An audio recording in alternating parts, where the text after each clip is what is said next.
Shedeur signifie le semeur de lumière. De même, Dieu donne aussi la lumière. Si je marche dans la lumière de ce qu'il m'a montré, je sais qu'il me secourra, qu'il prendra soin de moi, qu'il subviendra à tous mes besoins. Simon signifie entendre. Shimon, Dieu peut aussi entendre. Je vois dans Ésaïe 65, 24 qu'il peut comprendre avant que nous ayons fini de lui parler. Shilumiel signifie la paix de Dieu. Essayez de maintenir votre paix intérieure, car c'est par la paix intérieure que nous pouvons avoir une foi véritable. Par cette paix, nous savons qu'il ne nous abandonnera pas. Il est le Dieu de paix. Surishadai signifie le rocher tout-puissant. Il n'est rien de trop dur pour Dieu, car il est le Dieu de l'impossible. Car pour Dieu, rien n'est impossible. Luc 1, 37. Éphraïm signifie fructueux. Éphraïm était le fils de Joseph qui, à travers 50 ans d'affliction et de souffrance de toutes sortes, fut une branche fructueuse. Selon Genèse 49, 22, nous aussi, nous devons porter du fruit dans l'affliction. Amioud signifie le peuple est honorable, le peuple est louable. Dieu veut nous rendre honorables et faire de nous des personnes de haut rang, bien que comme Joseph, nous puissions être douloureusement éprouvés pendant longtemps.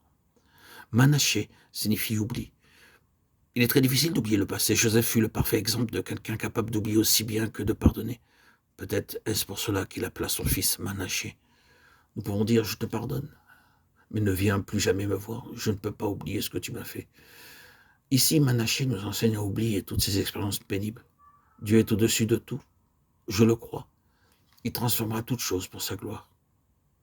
Gamaliel signifie récompense. Dieu est notre unique récompense. Si le feu détruit notre maison, nous allons tout de suite à la compagnie d'assurance et nous demandons un dédommagement.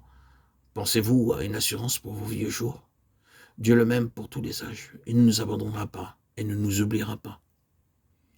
Pédatsour signifie le Dieu qui rachète. Par toutes nos folies et nos fautes, nous éprouvons des pertes, mais mon Dieu compensera chaque perte.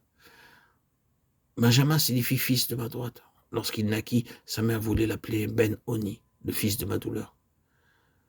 Mais son père protesta et dit, il doit être appelé le fils de ma droite.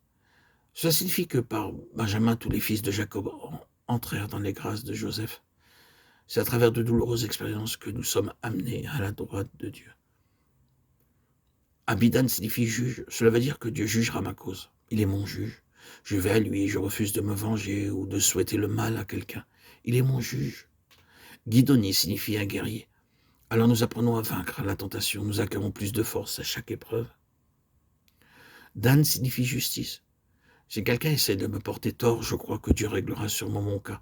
Un jour, je n'en perdrai pas le sommeil, il est mon avocat. Des jours, laissant parler de mal de moi, je le louerai. Étienne est l'exemple de quelqu'un qui, quoique faussement accusé, gardait un visage rayonnant. Nous aussi, nous pouvons nous réjouir, même lorsque nous sommes faussement accusés.